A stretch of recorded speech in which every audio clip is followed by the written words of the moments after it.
Oh, wait, I believe we're going to start recording here in any minute. And I'm verifying right now. It looks like we are live. We are live streaming on Facebook as I start to figure out how to get all the pieces of the puzzle put together.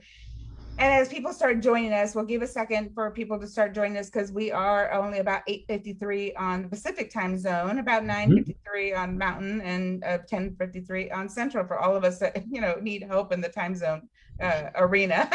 I know I do at times. So with that, I am just overjoyed. I've been spending the morning with a powerful leader in Axiogenics as I put our commentary, and I will tag you and lots of other things in our commentaries as we get this all recorded and set up. It will go on a multitude of platforms today or over the weekend. And welcome everyone. It's Freedom Friday, and we had a bit of a computer glitch, so we were pretty quiet for a couple of weeks. So we've got an exciting launch to come back, and we may just start just doing this once a month, because it's going to add so much value. It's going to be hard to follow him. I'm just telling you. Peter, excited to have you. Mr. Peter Demarest is with Axiogenics. Mm-hmm. We got to meet through the Robert Hartman Institute Happy Hour, a very powerful community. And anyone that's been exposed to Robert Hartman absolutely wants to consider joining their happy hour, because we just want to give a shout out for that connection, right? With that being said, I want to welcome Mr. Peter as the guest for our Freedom Friday today. Peter, what would you like to say to the audience? We are literally live on Facebook today. Hello, nice to see you all. Well, I'm not seeing you, but right? Nice to be with you for sure. And thanks, April, for inviting me to, It's a beautiful gift to have you, because as people are going to get to learn, and I'll forewarn everybody that we are unable to see the comments the way that we are in this recording, but we will make comments to it afterwards. Every once in a while, I might have interesting background when Peter's talking, so I'll mute myself. So Peter, if every once in a while you see that, I'll just give you a heads up. Okay.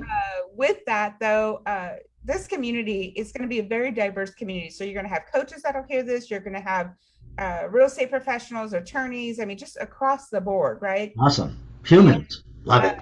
And an exciting thing is across the country. So you never know who or where. We found out a while back ago, the podcast that we just recorded, we made number 10 on their list in Germany. I was like, how do we do that? So the exciting thing is, we understand that everyone has an opportunity, as we were talking about earlier. Yeah. But we're going to talk about leadership today, because in Freedom Friday, we choose a theme for the year to just allow people to have their freedom to listen in, to be aware, dive in, take what is valuable to them, and run with it. So, and you've been a leader for a while, yet I'm curious, Peter, tell us a little bit about yourself, and when did you uncover that you were a leader? Well, so a little bit about myself. Yeah, I'm the co-founder and president of Axiogenics that we found in 2010, author of a book called Answering the Central Question. But my first career was in the IT world, primarily. Back in high school and through the Navy and the submarine service, I thought I wanted to be a restaurateur, so I was a chef. But after college and business school, I got into the IT world. First as an entrepreneur, and then later on as executive in various companies, and ultimately back into the entrepreneur world as in the .com era. But in early 2000s, made a significant life and career change, combined by a couple of events, three really events. One was I discovered the science of axiology. That is, I discovered it exists, value science, and the work of Dr. Hartman. Second was I was really turned on by what coaching is all about. Actually, there's four things, and the fourth thing that happened simultaneously was we sold the division of the company that I was leading back to Microsoft, actually, so I didn't have a job, and wanted to leave the corporate world also because my wife had been diagnosed with what turned out to be terminal cancer. And all of that added up to, I'm out of here. That is, I'm out of the corporate world and I'm going to pursue my passion. And I wanted to be home with my wife and supporting our homeschooling of my children and all of that.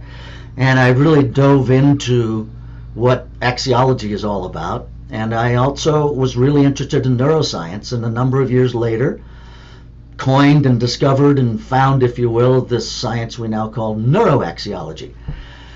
And so, to the question of when did I find out that I was really a leader, I think in my first careers of in the IT world, in the computer world, and even in in the restaurant business, my understanding of what leadership was more about getting other people to do stuff, right?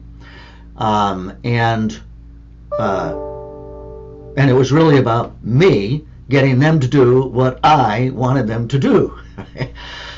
And I don't, and so I did that. I mean, I was successful as a leader in that vein and in the old school vision of leadership. But the real turning point came about when I discovered I had followers who were becoming leaders.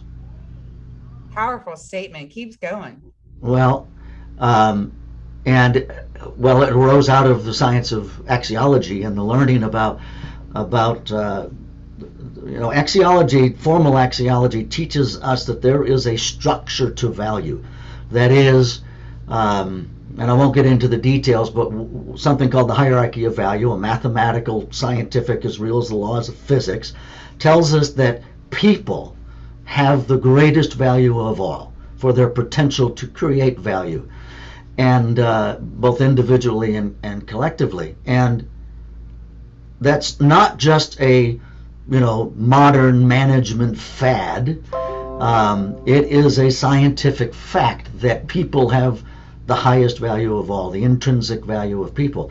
What's also interesting is that those organizations out in the world who actually put in the way they operate and in their culture and their leadership style and their interaction style that actually put the intrinsic value of people above all else will outperform all the others by extraordinary measures, like 40% or more, than those that don't, those that are the old school command and control types of organizations.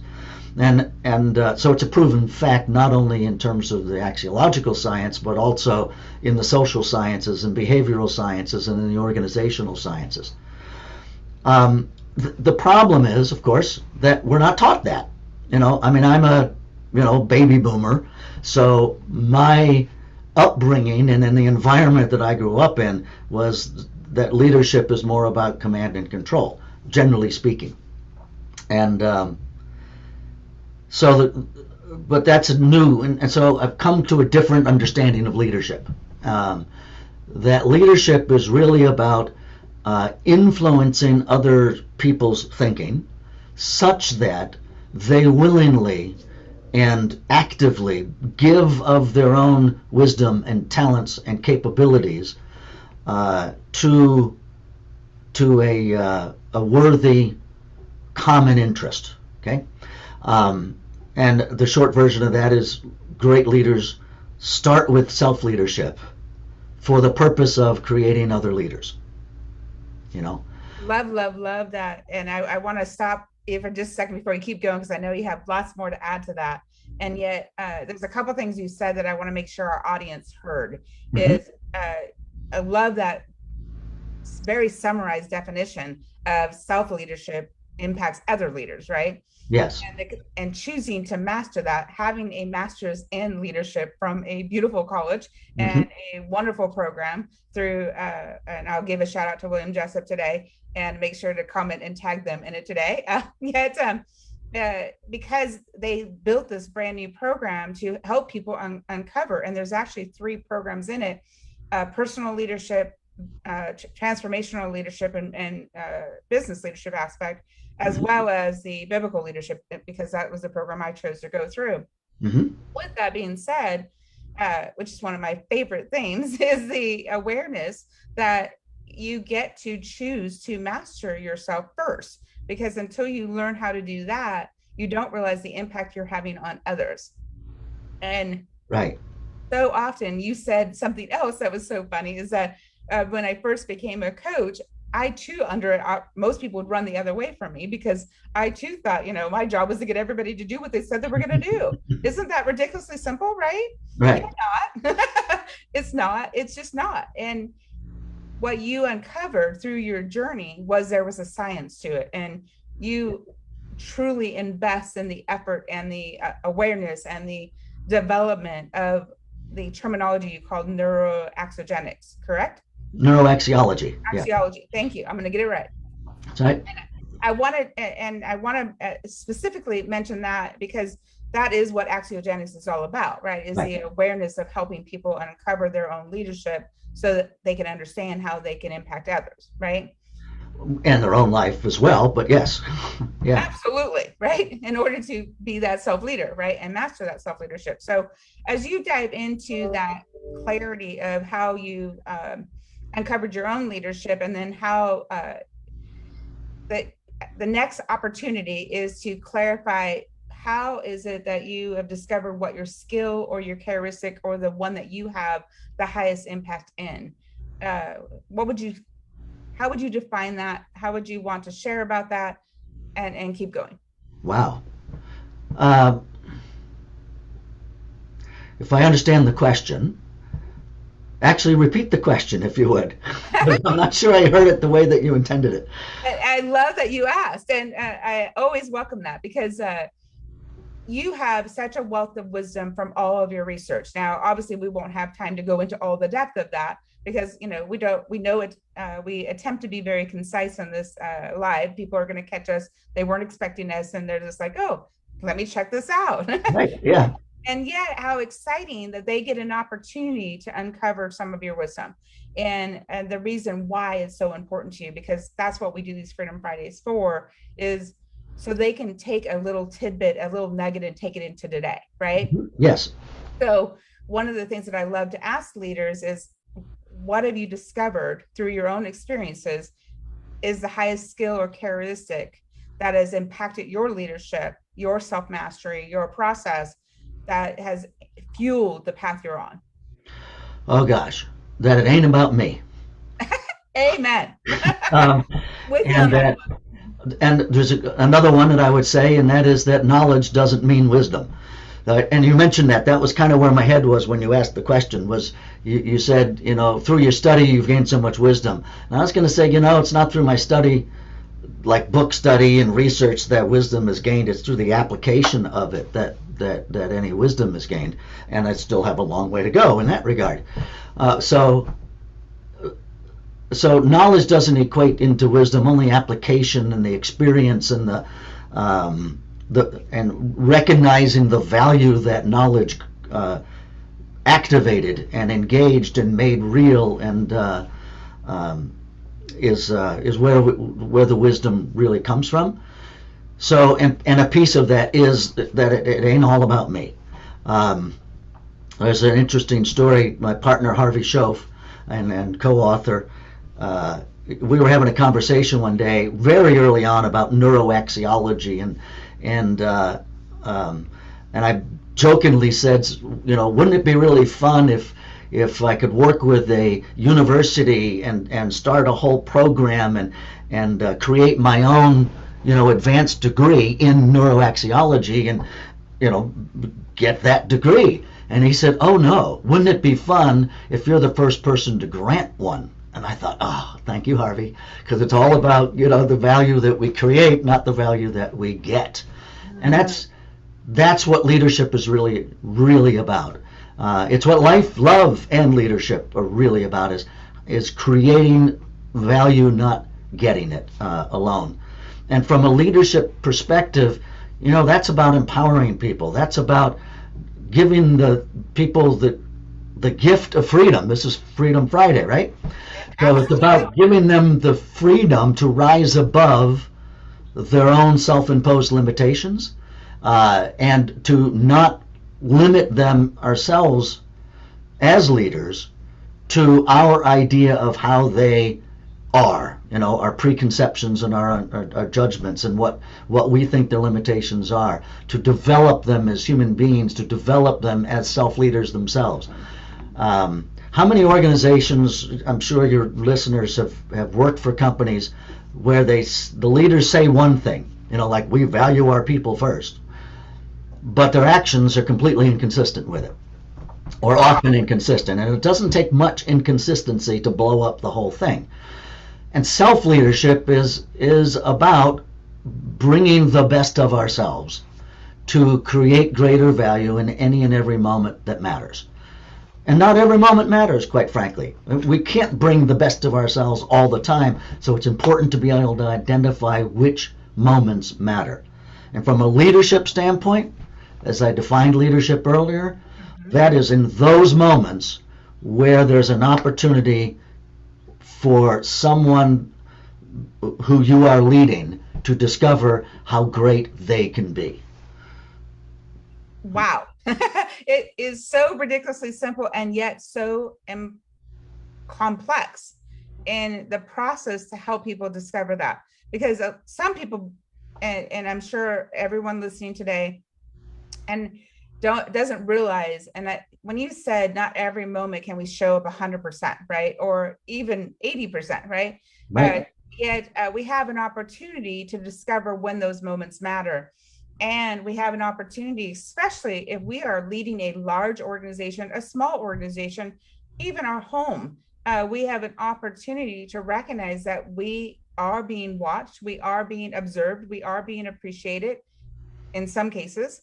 And some cases we're not, because if we've delivered on or said or shared that we're going to deliver a certain value and our own internal team is not seeing that, there's a problem. There's an opportunity for growth, and is the way I like to say it, right? And I work diligently. I'm one of my vendors said to me the other day, "You have the gift of showing up imperfect," and I said, "Thank you." I said, the joy of that is I don't hold myself to perfection because that's unrealistic, and I am human. Right, but that doesn't mean you don't strive, not so much for perfection, but for constant improvement. Right? So an organization who aspires to put their people first, the next task in this is how do we develop the attributes that express that, right? One of the fundamental axioms of the science of axiology is what we call the definition of good, right? And if the audience can, take out a pen and piece of paper and write this down, because if you apply it and think about it, it will have a real impact on your decision making. And it's this: something is good to the degree that it has all the attributes required to fulfill its purpose. Something is good to the degree that it has all the attributes required to fulfill its purpose. And that applies to literally everything. The pen that you're writing with and the paper that you're writing on. It applies to the chair you're sitting in, the car that you drive. It applies to an employee, and not as the person, but as the role that they are there to fulfill the purpose of that role. And of course, the employee has to have the attributes required to fulfill that in order to be a, quote, good employee. It also applies to a marriage, and literally everything. And if we start to think about what is our purpose, and from a leadership standpoint, that's the first job of leadership, is to understand what our purpose is and where we're trying to go and what the goal is, if you will. But all of that, because that's how you then to figure out what the attributes are. And so if you think of things like company values, we value our people first. Well, while that's really important from an axiological standpoint, what you're also saying is one of the attributes we need as an organization in order to succeed in fulfilling our purpose is for us to value our people first. And if our actions don't do that, we cannot fulfill our purpose.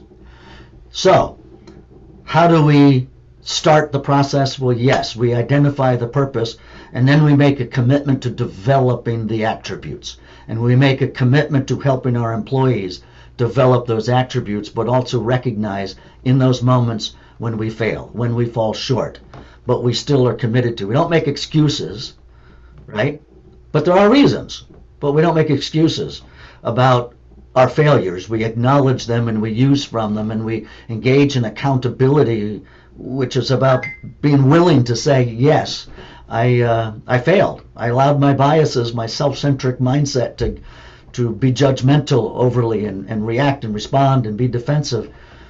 And it didn't express what I'm committed to. So let me think differently as we move forward and model myself not as perfect, but as a work in process. 100% agreed. And couldn't have said that better. I love the way that you took that opportunity to see a way to explain and as well as reframe and empower the opportunity of so many people don't recognize the opportunity to see how they can reframe their language and reframe their way that they present and open up the opportunity for communication, because accountability is a gift. Absolutely. Open communication about how we're leading and how we're being received is a gift. Absolutely. And it's a gift of freedom, by the way. Accountability, and the way that a lot of people have accountability and responsibility kind of mixed up. But if you think of it this way, accountability is all about the past, the choices you made, the actions you took in the past that contributed to the current situation or circumstance, without blame, shame, and guilt, because it's about getting honest. It's like the truth will set you free, right? And we can learn from that. And so even when we're the ones that messed up or we're the ones that made a mistake, by acknowledging that and recognizing it, we are free to be different. But as soon as we start blaming others or saying, well, this is just the way that I am, I can't help it, do as I say, don't do as I do, then we lose the ability to be responsible. Responsibility is all about making choices and taking actions given the current circumstances that will create the greatest net value. That's why if they look at the other video that we did earlier and where we talk about the central question, right? What choice can I make and action can I take in this moment to create the greatest net value? Well, that's all about responsibility. So accountability is about the past and setting ourselves free from it and giving ourselves the freedom to make better choices without attachment to the labels that we might have given ourselves in the past, which can be so detrimental. They're just things that you did. They're just habits, right? And so we can move forward, and that's the heart of where leadership, great leadership, I think, really starts, is simply creating value and giving lots of other people the opportunity to create their value and to celebrate that with them. Peter, so first of all, I want to acknowledge and invite everyone. We'll put some links on it as you were kind to be our hot seat guest on addressing the elephant in the room. And you chose a very big elephant that we'll be sharing in the future, and some wonderful pieces of that puzzle of that elephant. So we want to give them incentive to want to check that out next week when that gets, I believe that's in possibly 2 weeks, but either way, we will make sure that everybody gets to share it. I've got an amazing podcast team that is going to be putting all that together, and it is going to be a lot of fun to share. And thank you for taking the time to be our guest today as well on our Freedom Friday. We're just making sure to share your wisdom all over the place, right? Well, just share the power of the what the science is teaching us about how we can really unleash so much more human potential in ourselves and others. Again, it's not about me, it's about the science, right? And that is one of the things that I love to remind people of is there's a gift of humble confidence, right? There's a gift of understanding what we're here to, how and what we're here to do to serve, right? And I love how you said that. And I love how your partner also reminded you that is our opportunity to give, right? Mm-hmm. And so to wrap us up today, first of all, Peter, share how people connect with you that are first time listening to you share about the science of this. And we lost you for just a minute there, sir. He disappeared. Yes, I heard a little sizzle and my video stopped, my audio stopped. I think it's back now, isn't it? It did. A sizzle. That's concerning. And Mm, there's no smoke yet, so that's good. right? Right. So, of course, our website is axiogenics.com, Axiogenics. It means value generation. And you can find me on LinkedIn, of course, Peter Demarest. I think it's LinkedIn, whatever, / Coach Peter D. And email address is peterd at Axiogenics. That's pretty simple. And I'd love to hear from everybody and share thoughts. We have an assessment that actually measures all the ways you think, and what we do as a company is train and certify coaches who also then are really bringing game-changing technology to coaching, leadership, organizational development, and so that's it. That's enough of a pitch, you know. Well, Peter, the blessing, and it's so funny because as a coach, there is so much opportunity, and we are exposed to some of the same tools to a point. Obviously, we have a lot more conversation along the way. Yet, the gift of what, and this is what I want to walk away in our summary, is we get to choose, and this is our theme for the day, right? Yes. Is to show up and provide value, right? And if I'm hearing you correctly, that would be the one opportunity each person listening today would have a moment to determine how they're doing that. Or would you add something to that? I'd like to add a story, if I may. Please. Mm-hmm. It's talked about in our book, but I think I mentioned earlier that my wife had been diagnosed with terminal cancer. And so she was at home in hospice in the last weeks of her life. And Margaret was highly spiritual. I wouldn't say religious, but spiritual, in meditation, and a pretty evolved student in something called prana vayu, meant the breath of life. And as she was in the last days of her life, there were people, students of hers, that would come from all around the country just to be with her, knowing that she was going to let go of her body at some point soon. And I couldn't figure out why it seemed to me like she was holding on. I mean, she was clearly in pain and then morphine, and she was kind of in and out of lucidity and consciousness, it seemed, and I didn't know why she was holding on for what seemed like months. And I, as her husband, I was torn because I didn't want her to suffer.